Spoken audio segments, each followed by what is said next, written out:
कोरोनाच्या तिसऱ्या लाटेच्या अनुषंगाने आज वैद्यकीय शिक्षण व औषधी द्रव्य विभागाची तातडीची बैठक बोलवण्यात आलेली होती. ती आत्ता नुकतीच संपन्न झालेली आहे.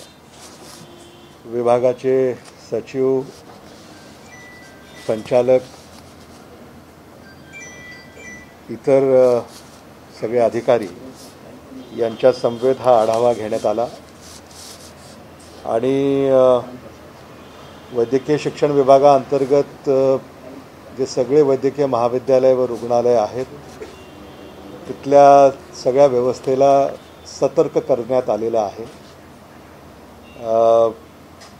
रुग्णवाढ ही झपाट्यानं होत चाललेली आहे आणि म्हणून ज्या आवश्यक बाबी आहेत त्या पूर्वतयारीसह या सगळ्याच वैद्यकीय महाविद्यालय व रुग्णालयांमध्ये उपलब्ध आहेत याची शहानिशा करण्यात आली आणि त्यात आणखी वाढत्या प्रादुर्भावामुळे ज्या आवश्यकता भासतील त्याची देखील चर्चा करण्यात आली आणि विशेषतः तिसऱ्या लाटेमध्ये कोरोनावर जे काही उपचार आपल्याला करायचे आहेत त्या संदर्भामध्ये आता नव्या मार्गदर्शक सूचना ICMRनी ज्या काही जारी केलेल्या आहेत या संदर्भामध्ये देखील आढाव्यामध्ये चर्चा करण्यात आली आणि साधारणतः दुसऱ्या लाटेमध्ये जे काही उपचार आपण देत होतो तसेच उपचार तिसऱ्या लाटेमध्ये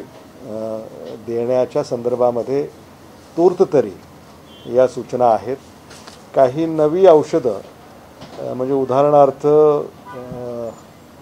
मॉनिपिराविर हे नवं औषध आता याची चर्चा होते आहे, पण अजूनही ICMR त्यामध्ये स्पष्टता ही महाराष्ट्र शासनाकडे वैद्यकीय शिक्षण विभागाकडे प्राप्त झालेली नाही आहे. त्यामुळे त्या संदर्भामध्ये देखील आम्ही अधिष्ठातांना आणि आमच्या संचालकांना, सचिवांना भारत सरकार, आरोग्य विभाग, ICMRशी सुद्धा चर्चा करण्याच्या सूचना दिलेल्या आहेत जेणेकरून ते जे औषध आहेत ते वेळेत हे महाराष्ट्र शासनाकडं आणि या सगळ्या रुग्णालयांमध्ये उपलब्ध असावं याची देखील पूर्वतयारी करण्याचा निर्णय या ठिकाणी करण्यात आला. तिसऱ्या लाटेच्या अनुषंगाने राज्यामध्ये साधारणतः 827 हे बेड्स अडल्ट्ससाठी हे आपल्याकडे आहेत, ज्यापैकी जवळपास 95% ऑक्सिजनेटेड बेड्स आहेत आणि पीडियाट्रिक बेड्स ज्या आहेत त्या जवळपास 1500 राज्यभरामध्ये ह्या बेड्स आहेत आणि त्यापैकी जवळपास 650 हे ICU बेड्स आहेत आणि जे अडल्ट बेड्स आहेत 8027 त्यापैकी जवळपास 2125 ह्या ICU बेड्स आहेत आणि त्याचबरोबर जिथं ऑक्सिजनेशन जनरेशन प्लांट्स हे बसवण्यात आलेले आहेत त्या सगळ्याच ज्या काही ऑक्सिजनची क्षमता आहे ती किमान 75% साठा तिथं राखण्याचं उद्दिष्ट आम्ही जारी केलेलं आहे. ज्या आपल्या चाचण्या होत्या त्या सगळ्या ज्या लॅबॉरेटरीज आहेत साधारणतः 250 RT-PCR लॅबॉरेटरीज राज्यामध्ये आहेत, त्यापैकी शासकीय 80 आहेत आणि 250 खाजगी आहेत आणि जवळपास 1,30,000 चाचण्या ह्या प्रतिदिन करण्याची क्षमता राज्य सरकारची आहे. आज पॉझिटिव्हिटी रेट हा राज्याचा साधारणतः 11.46 हा वीकली आहे आणि स्टेट ॲव्हरेज जो आहे तो वीकली 8.72 असा आपल्याकडं हा आकडा प्राप्त झालेला आहे. त्याचबरोबर ह्या RT-PCR चाचण्या करण्यासाठी जे किट्स लागतात साधारणतः 16 लाख किट्स या पुढच्या 6 महिन्यात 6-7 महिन्यामध्ये लागतील असा अंदाज आहे. VTM किट्स ह्या जवळपास 12.5 लाख प्रतिमहा या लागतील असा एक अंदाज आहे. आणि ऑटोमेटेड एक्स्ट्रॅक्शन किट्स ह्या जवळपास 12 लाख किट्स प्रतिमहा लागतील. तर ही सगळी पूर्वतयारी करण्यात आलेली आहे. त्याचबरोबर आमच्या ज्या काही रुग्णालयांच्या संदर्भामध्ये जे आमचे हेल्थ वर्कर्स आहेत त्यांच्यासुद्धा ज्या चाचण्या आहेत त्या चाचण्या विहित कालावधीमध्ये ह्या रेग्युलरली कराव्यात या देखील सूचना केलेल्या आहेत. कारण जे आहे मिरज आहे तिथं आपल्याला असं जाणवलं की आमचे जे आरोग्य कर्मचारी आहेत किंवा डॉक्टर्स आहेत, प्रोफेसर्स, असिस्टंट प्रोफेसर्स आहेत, मेडिकल ऑफिसर्स आहेत, तर यांना मोठ्या प्रमाणामध्ये लागण झालेली आपल्या काही दिवसापूर्वी लक्षात आलं. तर त्या सगळ्या अधिष्ठातांनासुद्धा त्याचा अहवाल त्यांनी सादर केला पाहिजे. कारण समजा डॉक्टरांनाच लागण होणार असेल तर मग रुग्णांचं काय होणार हा जो काही प्रश्न चर्चेत आलेला आहे त्याचीसुद्धा नोंद घेण्यात आलेली आहे. आणि आणखी त्याच्यात जी काही मार्गदर्शक तत्त्व आणि सूचना आहेत किंवा पथ्य जी पाळायची आहेत त्याची कडक अंमलबजावणी आपल्याला कशी करता येईल या संदर्भामध्ये देखील चर्चा झाली. आणि तशा सुधारित सूचना या जारी करण्याचं ठरलं. आणि त्या आम्ही मला असं वाटतं आज उद्यापर्यंत त्या विहित करू. आणि जिथं कुठं ज्या रुग्णालयामध्ये ह्या सगळ्या लॅब्स जिथं आम्हाला जाणवतो आहे त्या रुग्णालयाचे जे आमचे काही सुप्रिटेंडंट असतील, अधिष्ठा असतील, तिथं कडक कारवाईसुद्धा केली जाईल अशा देखील सूचना आम्ही जारी केलेल्या आहेत. या साधारणतः मुद्द्यांवर आज या ठिकाणी चर्चा झालेली आहे. ही सगळी जी काही उपचार व्यवस्था आहे याच्यामध्ये मार्ड असेल, MSMTA असेल, यांनी वेळोवेळी ज्या काही मागण्या आमच्याकडे नोंदवलेल्या आहेत त्या संदर्भामध्ये देखील या बैठकीमध्ये चर्चा झालेली आहे. आणि मला असं वाटतं की त्यांच्या ज्या काही मागण्या आहेत त्या संदर्भामध्ये ज्या मागण्या आपल्याला तातडीनं मान्य करून त्याच्यावर कार्यवाही आपल्याला करता येईल त्या संदर्भामध्ये देखील आम्ही हिरवा कंदील दाखवलेला आहे. आणि जिथं काही अवधी आपल्याला काही निर्णय करण्यासाठी लागणार आहे त्या सगळ्या संघटनांची देखील त्यांना चर्चेत ठेवून विश्वासात घेऊन त्यात मार्ग काढण्याच्या संदर्भामध्ये आम्ही भूमिका निश्चित केलेली आहे. आता बूस्टर डोसच्या संदर्भामध्ये हेल्थ वर्कर्ससाठी जो बूस्टर डोस ICMRनं ज्या काही आपल्याला सूचना दिलेल्या आहेत तर त्याचीसुद्धा मोहीम 8-1 दिवसामध्ये आम्ही या सगळ्या रुग्णालयांमध्ये जे हेल्थ वर्कर्स आमचे आहेत ज्यांनी वॅक्सिनेशनचे 2 डोस घेतलेले आहेत आणि जे बूस्टर डोससाठी पात्र आहेत त्याची एक मोहीम वैद्यकीय शिक्षण विभागाअंतर्गत या रुग्णालयांमध्ये सुरू करणार आहोत. जेणेकरून सुरक्षा कवच जे आपल्या हेल्थ वर्कर्सला आवश्यक आहे ते त्यांना उपलब्ध होईल. या सगळ्या मुद्द्यांवर आम्ही आज या ठिकाणी चर्चा केलेली आहे.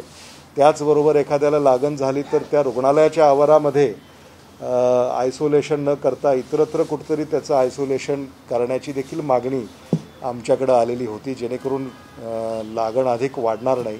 तर त्या देखील व्यवस्था करण्याच्या सूचना आम्ही या ठिकाणी दिलेल्या आहेत.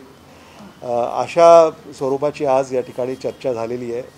आणि टर्शरी केअर कोरोनामध्ये साधारणतः वैद्यकीय शिक्षण विभागाअंतर्गत कार्यान्वित असलेले जे काही आपले रुग्णालय किंवा महाविद्यालय आहेत तिथं मोठ्या प्रमाणामध्ये टर्शरी केअर कोविडचा केला जातो किंवा दिला जातो.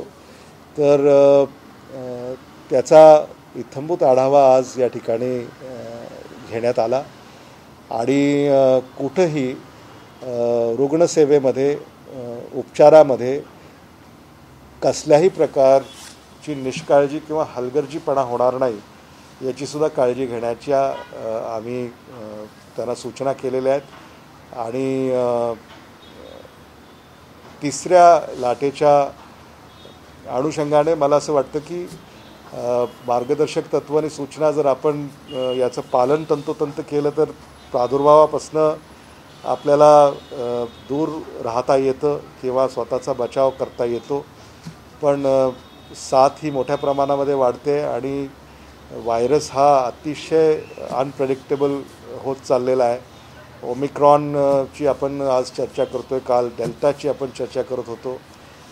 आता आणखी काही नवे व्हेरियंट्स जगामध्ये कुठेतरी उद्भवले आहेत अशी देखील माहिती येते. म्हणून आपल्याला तिसऱ्या लाटेमधून जर सुखरूप बाहेर पडायचं असेल तर मला असं वाटतं की या महाराष्ट्र शासनाच्या ज्या काही मार्गदर्शक सूचना आहेत याचं पालन केलं पाहिजे. एवढंच आव्हान या निमित्तानं मी करतो आणि आपले काही प्रश्न असतील तर त्यासाठी आपल्याला मी विनंती करतो.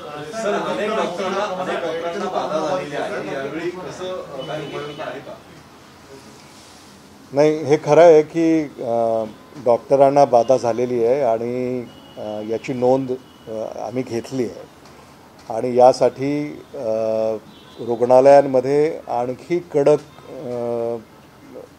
मार्गदर्शक तत्वांचं पालन करण्याच्या सूचना आम्ही दिलेल्या आहेत. कारण हा व्हायरस हा अतिशय जलद गतीनं पसरतो आहे, याची लागण होते, नकळत अनावधानाने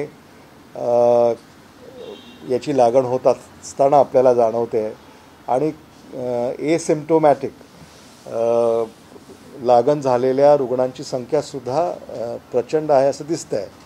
त्यामुळे याच्यामध्ये ही पथ्य पाळणं आणि अतिशय विजिलंट राहणं हे महत्त्वाचं आहे. अशा सूचना आम्ही जारी केलेल्या आहेत.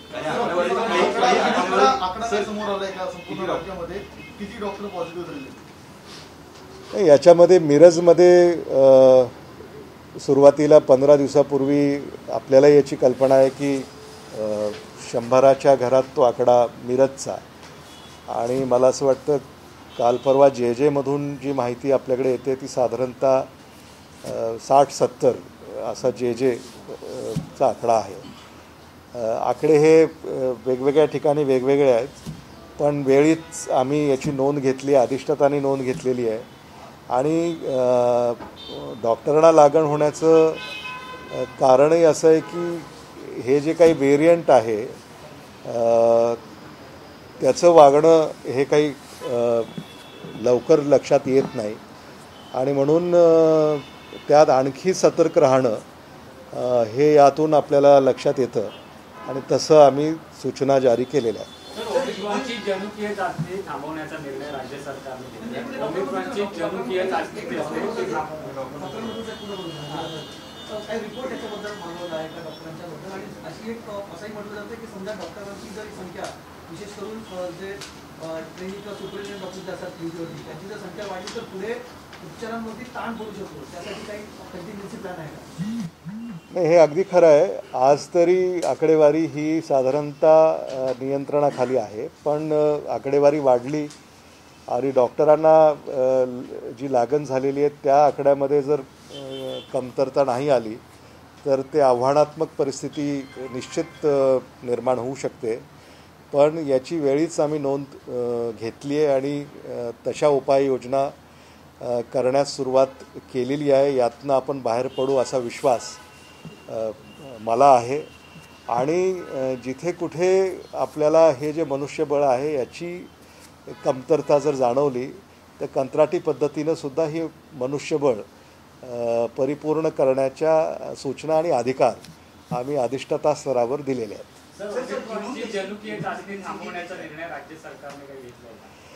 नाही, जिनोम सिक्वेन्सिंगच्या संदर्भामध्ये केंद्र सरकार आणि ICMR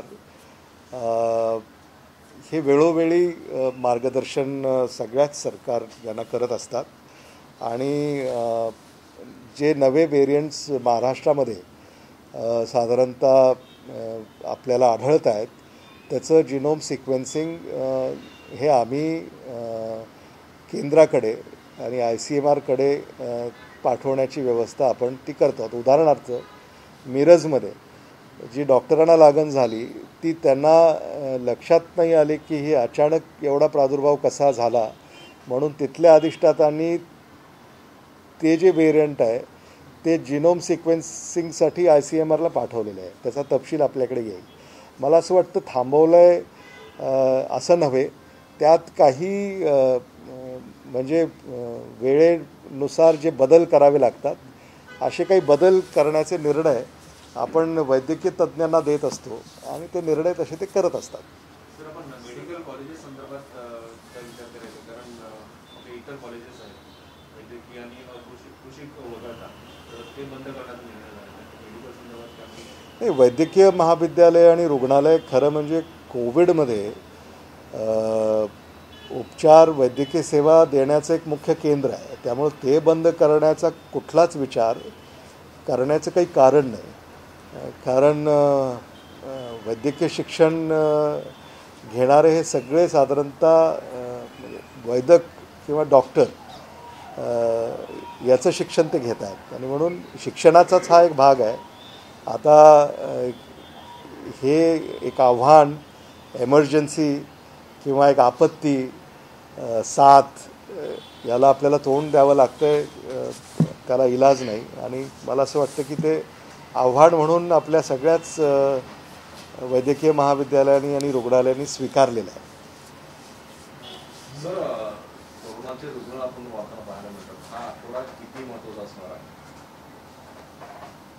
नाही, मला असं वाटतं की आपल्याला आता हे लक्षात आलेलं आहे की पॉझिटिव्हिटी रेट वाढतो आहे. त्यामुळे सगळ्यांनीच काळजी घेणं, म्हणजे अगदीच पहिल्या दुसऱ्या लाटेमध्ये जे आपण सूत्र स्वीकारलं तेच सूत्र जर आपण स्वीकारलं आणि त्याचं तंतोतंत पालन केलं तर हा पॉझिटिव्हिटी रेट कमी करण्यामध्ये त्याची मदत होऊ शकते. आणि लाट जी आहे त्याचा प्रादुर्भाव त्यामुळे थोडासा सौम्य होऊ शकतो. पण एक साधारणतः जी माहिती आपल्या सगळ्यांसमोरच येते की हे जे व्हेरियंट आहे, म्हणजे अजून त्याच्यावर अधिकारवाणीनं आपल्याला बोलता येणार नाही, पण काही म्हणजे बऱ्याच कमी कालावधीमध्ये रुग्ण बरे होऊन घरी जात आहेत. ही एक मला असं वाटतं की यातली एक म्हणजे जमेची बाजू आहे किंवा दिलासादायक ही बाजू आहे. We will have to wait and watch. आत्ताच बोलणं इट इज टू अर्ली. म्हणजे तज्ञांशी तुझा बोलणं झालेल्या चर्चेत काय किती पीकवर हा जाऊ शकतो पुढच्या जानेवारीपर्यंत किंवा फेब्रुवारीपर्यंत, त्यानंतर मग डिक्लाइन लागले काही महाराष्ट्रापुरतं हे याच्यावर खरंच भाष्य करणं हे कठीण आहे. कारण असे अंदाज व्यक्त करता येऊ शकतात पण ते अंदाज खरे ठरत नाहीत. अगदीच म्हणजे आता जो काही अंदाज आपण ऐकत होतो, ही लाट आणखी काही आठवड्याने येईल किंवा महिन्याभराने येईल अशी चर्चा होती, पण ती 3-4 आठवडे अगोदर आल्याचं आपल्याला जाणवत आहे. आणि मला असं वाटतं की we will have to take one day at a time आणि be alert, be safe.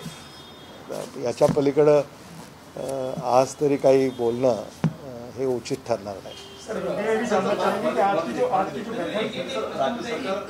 Lockdown करणार नाही, मात्र ही सगळी तिसरी लाट थांबवण्यासाठी राज्य सरकार काय नेमके प्रयत्न करते आणि काय करणं अपेक्षित होतं?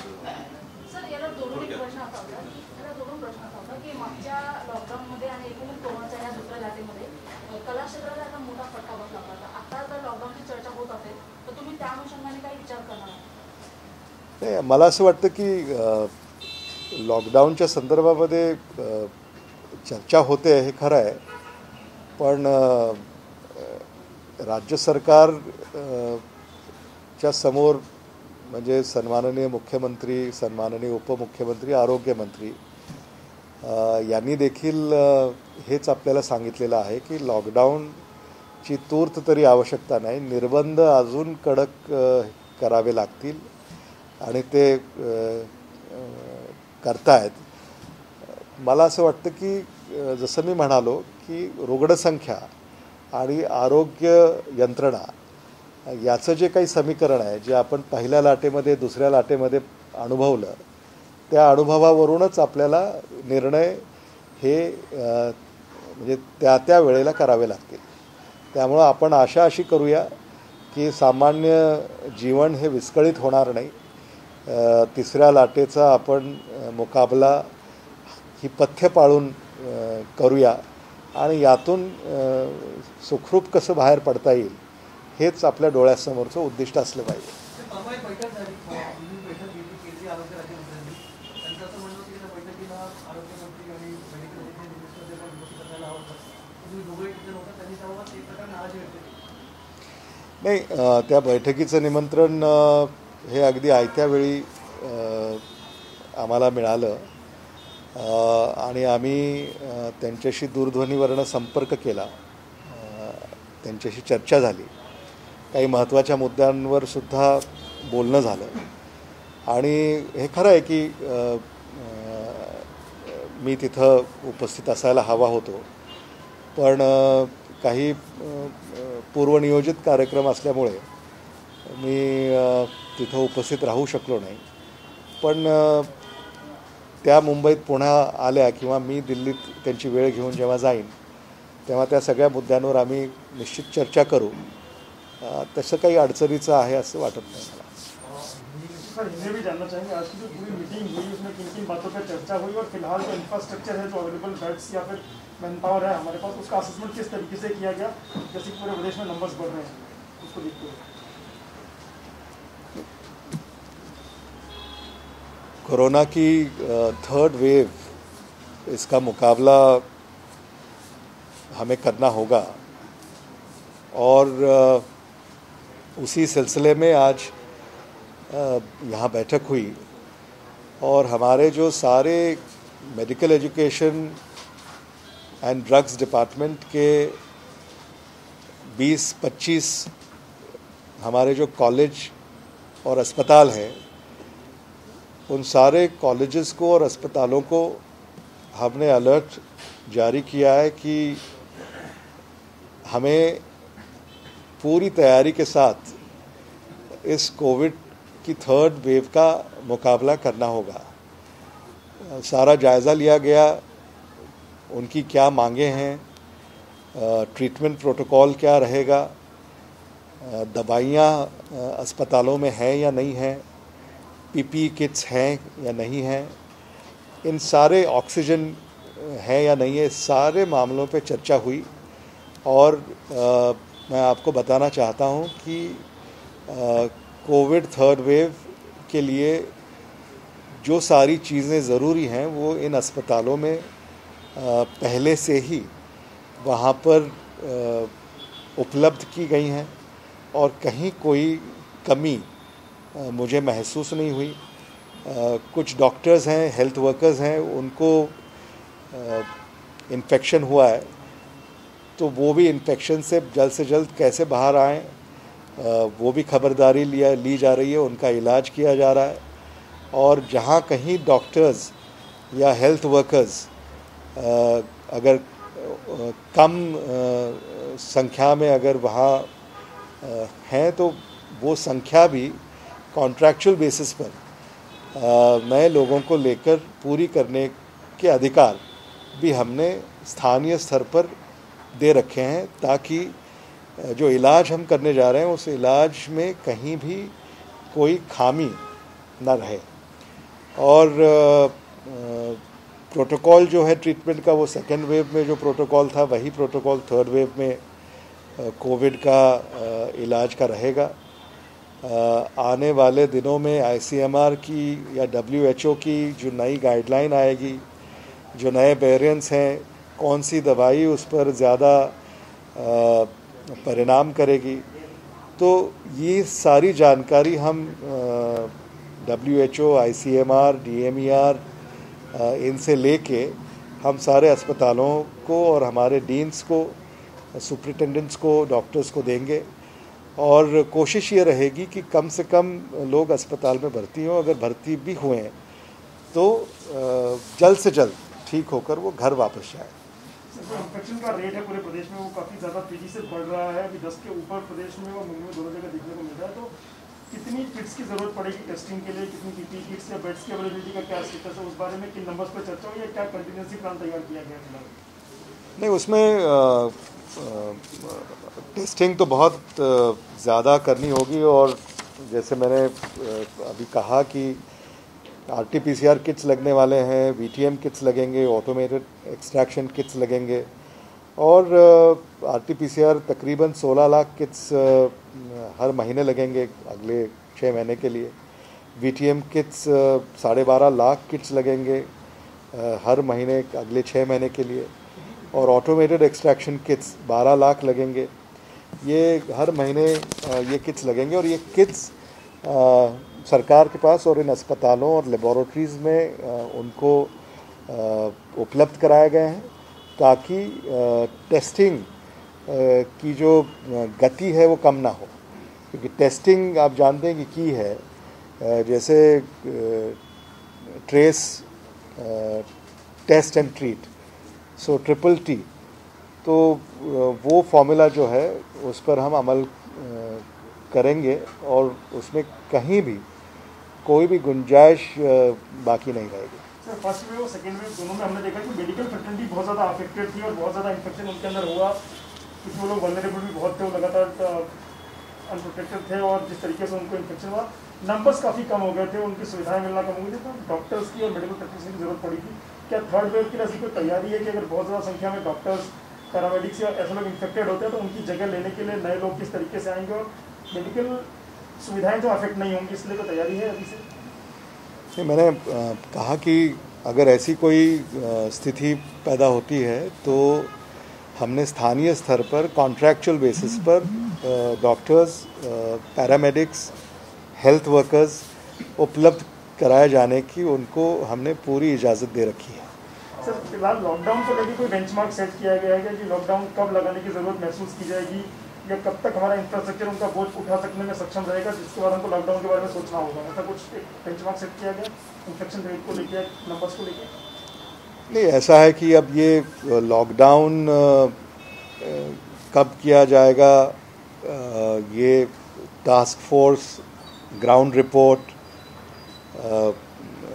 राज्य के मुख्यमंत्री उद्धव ठाकरे जी, उप मुख्यमंत्री अजित पवार जी, आरोग्य मंत्री राजेश टोपे जी, ये सारे इस पर गौर करके इस पर निर्णय लेंगे। लेकिन आंकड़े जो अभी है, अगर ये आंकड़े नहीं बढ़ते और हम सब ने अगर कुछ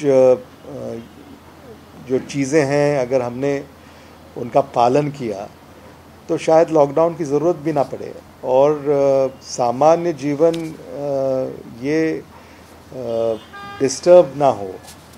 यही हमारी प्राथमिकता है, क्योंकि इस पर इकॉनमी पर बहुत असर पड़ता है और जैसे अब स्कूल कॉलेज बंद हो गए, बाकी चीज़ें बंद ना हों, तो मुझे ऐसा लगता है कि आशा ये करते हैं कि लॉकडाउन की ज़रूरत ना पड़े, निर्बंधों पर ही काम चल जाए। सर, वेरिएंट्स के एस्टैब्लिश करने के लिए लगातार जीनोम सीक्वेंसिंग जो पिछले कुछ समय से चल रही थी, ओमिक्रॉन वेरिएंट और डेल्टा वेरिएंट, उसे फिलहाल कुछ दिनों से रोक दिया गया, ऐसी जानकारी स्वास्थ्य मंत्रालय की तरफ से दी गई है। क्या कारण रहे जीनोम सीक्वेंसिंग का जो सर्वे था उसको रोकने के लिए? 55% से ज़्यादा ओमिक्रॉन वेरिएंट पिछले सर्वे में नजर आए थे। ऐसा है कि अब ये मेडिकल एक्सपर्ट्स इस पर निर्णय लेंगे, उस पर मैं टिप्पणी करना उचित नहीं समझता। इसमें बड़े बड़े अनुभवी जो रिसर्चर्स हैं, डॉक्टर्स हैं, साइंटिस्ट हैं, ये सारे काम कर रहे हैं। आई थिंक अगर उन्होंने कोई निर्णय लिया है तो सोच समझ के लिया होगा और वो जो निर्णय लेते हैं उसी का हम पालन करते हैं। नीति आयोग ने कहा है कि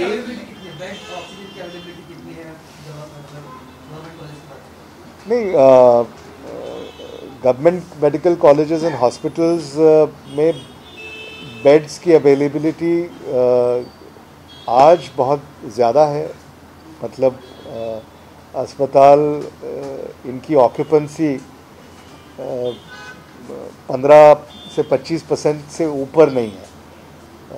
75% अवेलेबिलिटी आज है और अगर लोग जिनको इन्फेक्शन हुआ है अगर वो जल्द ठीक होकर घर चले जाते हैं तो बेड्स की कभी भी कमी नहीं पड़ेगी। अगर आगे आंकड़े बढ़ते हैं और बेड्स की कमी होती है तो ये जो व्यवस्थाएं हैं इसका विस्तार करने की भी हमारी पूरी तैयारी है।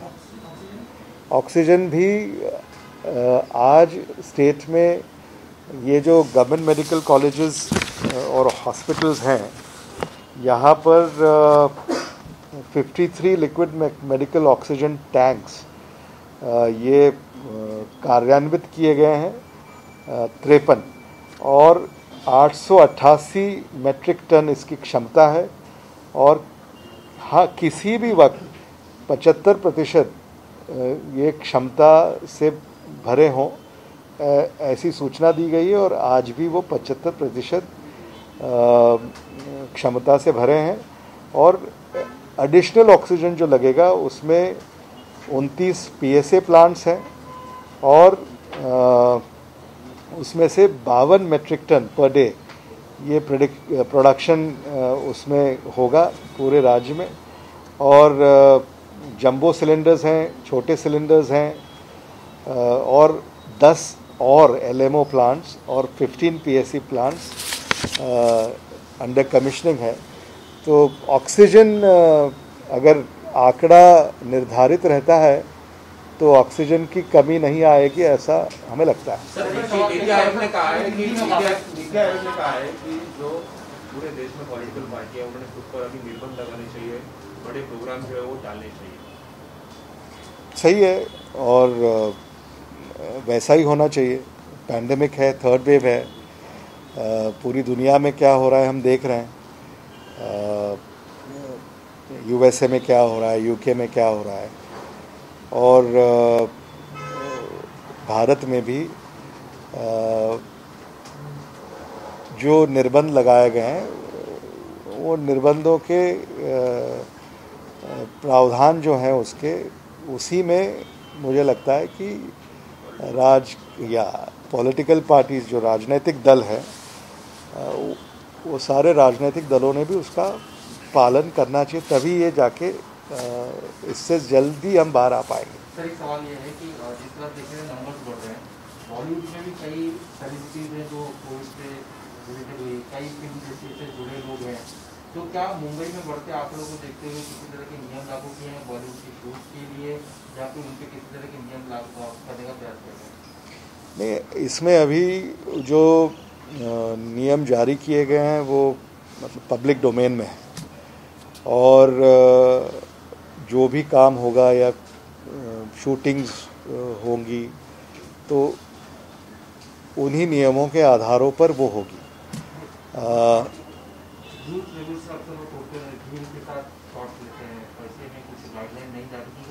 नहीं, गाइडलाइंस तो है ही ना, पब्लिक डोमेन में गाइडलाइंस हैं तो कहीं भी भीड़ इकट्ठा करने की कोई गुंजाइश है ऐसा मुझे नहीं लगता।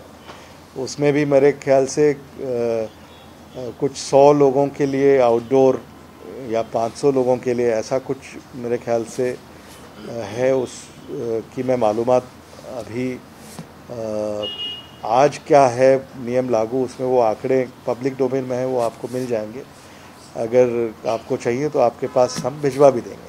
सर, भविष्यात सिनेमागृह राज्य सरकार करते आहे, कारण कोरोनाच्या आकडे ज्या पद्धतीने वाढत आहेत आणि सिनेमागृहांमध्ये आपण गर्दी होते. त्याच्यामध्ये नियम शूटिंगचे पण नाही, आता याच्यामध्ये कसं आहे, हे सगळं वैद्यकीय गणित आहे, त्यामुळं रुग्णसंख्या, रुग्णालयातले आपले जे काही बेड्स आहेत, ऑक्सिजन आहे, साधारणतः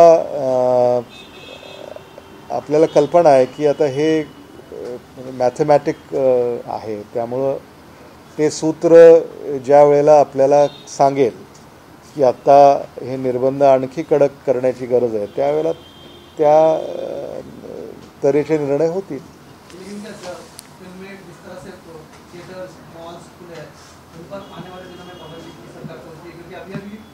थिएटर्स और मॉल्स थोड़े से सब थे न्यू ईयर के टाइम पे, फिर से एक बार अगर ऐसा होता है तो उनमें भी चिंता का वातावरण, तो क्या ऐसा विचार है? नहीं, अभी तो कोई विचार नहीं है, लेकिन मैंने जैसे कहा कि अगर आवश्यकता हो इन लार्जर पब्लिक इंटरेस्ट तो हमें कुछ कदम उठाने पड़ेंगे, और वो